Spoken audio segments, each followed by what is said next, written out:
Movie start होती है school में होने वाली एक फंक्शन से, जिसमें बच्चे एक प्ले काफी अच्छे से परफॉर्म कर रहे थे और दूसरी तरफ बैक स्टेज पे कोई पानी के अंदर कुछ मिला रहा है, जिसे पीते ही ये बच्चे उल्टियां करना शुरू कर देते हैं। उनकी सारी परफॉर्मेंस खराब हो जाती है और उन्हें फौरन हॉस्पिटल शिफ्ट करना पड़ता है। सारे वाकये का जिम्मेदार फंक्शन के इंचार्ज टीचर को माना जा रहा था, जबकि असल मुजरिम पर तो किसी का ध्यान ही नहीं जाता, जो थी शेल्बी। उसने ऐसा क्यों किया था, ये कहानी भी जान लेते हैं। शेल्बी आज से 3 महीने पहले ही अपने डैड के साथ इस शहर में शिफ्ट हुई थी और काफी उदास थी। उदासी की वजह उसकी मॉम की कैंसर से होने वाली सडन डेथ थी। शेल्बी जो एक इंट्रोवर्ट थी, किसी से ज्यादा बात नहीं करती थी, किसी से अपना दुख नहीं शेयर करती थी। उसके डैड को लगा कि वो अपनी मॉम के डेथ के गम में घुट घुट कर मरना चाहे, इसलिए उन्होंने शहर ही बदल दिया। नया शहर, नया स्कूल और नए लोग उसे इस गम को बुलाने में मदद कर सकते थे, पर एक्चुअली शेल्बी के केस में उनकी ये सोच गलत थी।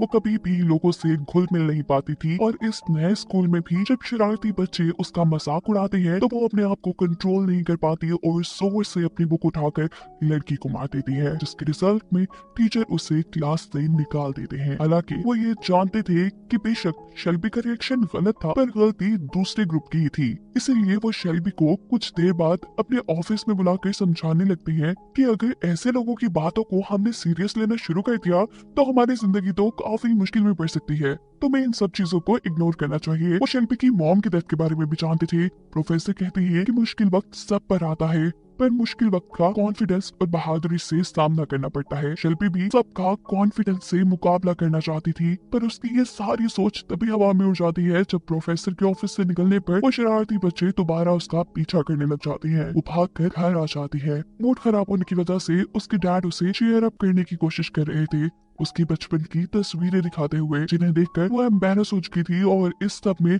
उसने अपने डैड के साथ भी बदतमीजी कर ली थी। उसकी प्रॉब्लम कोई नहीं समझ पाता था क्योंकि वो खुद अपने लिए एक प्रॉब्लम थी। ना वो स्मार्ट थी और ना ही उसमें लोगों से मिलने का कॉन्फिडेंस था। वो इस नॉर्मल दुनिया में अपने आप को एडजस्ट ही नहीं कर पा रही थी। इतने सालों में उसके पास कोई एक दोस्त भी नहीं था। फारिग टाइम में वो एक यूट्यूब शो देखती थी, एक डिसेबल लड़की का, जिसके काफी फॉलोअर्स थे। ये लोग उसे फॉलो इसलिए करते थे क्योंकि उनके अंदर भी कोई ना कोई डिसेबिलिटी यानी कमजोरी थी। कोई शेल्बी की तरह ही सोसाइटी में एडजस्ट होने में कमजोर था, कोई दिमागी तौर पर तो कोई माजूर था, और इस लड़की को देखकर उन्हें कॉन्फिडेंस मिलता था। शेल्बी को भी यही दुनिया, यही कम्युनिटी पसंद थी जहाँ कोई उसे जज नहीं करता था। एक दिन शेल्बी को इसी कम्युनिटी की एक लड़की मैसेज करती है और साथ ही शेल्बी को उसकी कॉल भी आ जाती है। वो हैरान थी कि कोई उसमें इतना इंटरेस्ट क्यों ले रहा है। खैर, वो कॉल पिक कर लेती है और स्क्रीन पर नजर आने वाले चेहरे को पहली बार वो देखकर डर सी गई थी। ऐसा अजीब चेहरा उसने पहले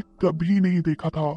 ये लड़की शेल्बी से बात करना चाहती थी, पर वो शेल्बी को अपना नाम नहीं बताती और कहती है कि मुझे बेस्टी कहकर पुकारना। शेल्बी को उससे बात करते हुए बिल्कुल हेजिटेशन नहीं हो रही थी, इसीलिए जल्द ही वो दोनों अच्छे दोस्त बन जाती है और शेल्बी अपना सारा वक्त इसी के साथ गुजारना शुरू कर देती है। बेस्टी शेल्बी का कॉन्फिडेंस बढ़ाने में बहुत मदद कर रही थी। शेल्बी उसके कहने पे एक नए लुक के साथ स्कूल जाती है, नया हेयर स्टाइल और थोड़ा सा ब्लंट मेकअप, जो उसका कॉन्फिडेंस बढ़ाने में उसकी मदद दे रहा था। यहाँ दोबारा जब शरारती ग्रुप उसे तंग करने की कोशिश करता है तो शेल्बी आज उन्हें अच्छा सबक सिखाती है। ऐसा करने के बाद उसे अंदर से खुशी महसूस हो रही थी, और क्योंकि ये सब बेस्टी की वजह से हो रहा था, इसीलिए बिना कुछ सोचे समझे अब शेल्बी ने बेस्टी की बातों को हुक्म की तरह मानना शुरू कर दिया था। बेस्टी शेल्बी से कहती है कि तुम्हें अपने डर को खत्म करना होगा, जिसके लिए मैं तुम्हें कुछ चैलेंजेस दूंगी। जैसे आज वो पहला चैलेंज उसे अपनी डैड की कोई खास चीज चुराने को कहती है। वो अपने डैड का कॉफी मग छुपा कर अपने पास रख लेती है। उसके डैड इस मग को बहुत ज्यादा ढूंढते हैं क्योंकि ये शेल्बी की मॉम का मग था। अगले दिन बेस्टी उसे इस कप को तोड़ देने को कहती है। ये काम उसके लिए मुश्किल था, पर बेस्टी के कहने पे उसने ये भी कर दिया था।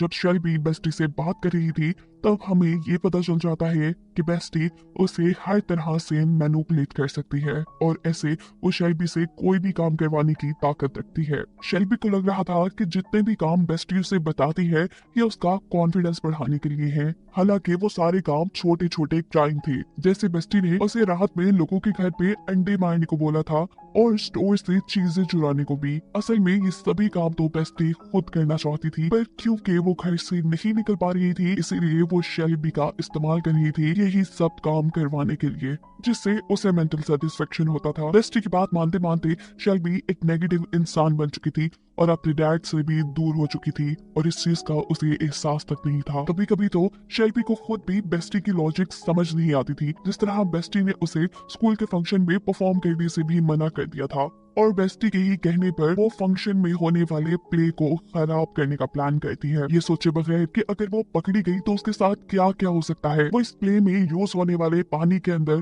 पॉइजन मिला देती है। ये वही सीन है जिसे हमने इस मूवी के शुरू में देखा था। ये सब करने के बाद वो काफी खुश थी और काफी एक्साइटेड थी। घर जाते हुए वो ये सोच रही थी कि जब वो बेस्टी को ये सारी चीजें बताएगी तो बेस्टी कितना खुश होगी उससे। शेल्बी बेस्टी के ही कहने पे हैलोवीन के दिन अपनी म्यूजिक टीचर के मरे हुए बच्चे जैसा ड्रेस पहनती है और जैसे उसकी मौत हुई थी वैसे ही वो अपने प्रोफेसर को एक्टिंग भी करके दिखाती है, जो देखते ही सभी लोग उससे नाराज हो चुके थे। तभी हैरान थे कि कोई इतना बेहस कैसे हो सकता है जितनी इस वक्त पे शेल्बी हो गई थी। इस सब के सजा में उसके डैड उसे बेसमेंट में बंद भी कर देते हैं, जहाँ से शेल्बी अपनी मॉम के लैपटॉप से दोबारा बेस्टी से कांटेक्ट करती है। क्या बेस्टी उसे मशवरा देती है कि तुम कुछ ऐसा करो जिससे तुम्हारे डैड तुम्हें यहाँ से निकालने पे मजबूर हो जाए। शेल्बी पूछती है क्या, और बेस्टी कहती है कि तुम अपना हाथ तोड़ दो। शेल्बी अपने आप को नुकसान नहीं पहुंचाना चाहती थी, इसलिए वो बेस्टी को मना कर देती है, पर बेस्टी तो ना सुनने के लिए तैयार ही नहीं थी। वो शेल्बी से कहती है कि तुम एक अच्छी दोस्त ही हो, तुम बहुत बुज़दिल हो, और उसकी मैनिपुलेशन वाली ये बातें शेल्बी को उसका हाथ तोड़ने पर मजबूर कर देती हैं। उसके ऐसा करने पे बाकी उसे बेसमेंट से निकाल दिया जाता है और हॉस्पिटल लेकर जाया जाता है, जहाँ जाकर उसे एहसास हुआ था कि बेस्टी बहुत ज्यादा टॉक्सिक थी और उसकी वो दोस्त नहीं थी, असल में वो दुश्मन थी और अपने मन चाहे काम शेल्बी से करवा रही थी। इन सारी चीजों का एहसास होने पे शेल्बी अपने पुराने काम छोड़कर दोबारा एक अच्छी जिंदगी शुरू करती है। उसे बेस्टी से सारे कॉन्टेक्ट खत्म कर दिए थे और उससे जितना हो सकता था वो अपनी गलतियों को सुधार भी रही थी। वो अपने डैड को उसकी मॉम का कप जोड़ के भी देती है, उनसे माफी मांगती है और फिर अपने म्यूजिक टीचर के पास जाती है जिसकी बेटी की मौत का शेल्बी ने मजाक बनाया था और अपने इस नए सफर में उसकी एक रिवर नामी लड़के से दोस्ती हो जाती है जो तकरीबन उसी जैसा इंट्रोवर्ट था, यानी ज्यादा लोगों से बातें नहीं करता था। और जब शेल्बी को ये बात पता चलती है कि रिवर भी उसकी फेवरेट यूट्यूबर का फैन है तो उसे और भी खुशी हुई थी, ये जानकर कि उनके इंटरेस्ट भी सेम है। खैर अब शेल्बी घर जाने वाली थी जब उसे मैसेज आता है कि तुमने जो स्कूल फंक्शन में किया वो मैं जानता हूँ और अगर तुम जेल नहीं जाना चाहती तो तुम मुझसे आकर मिलो। ये मैसेज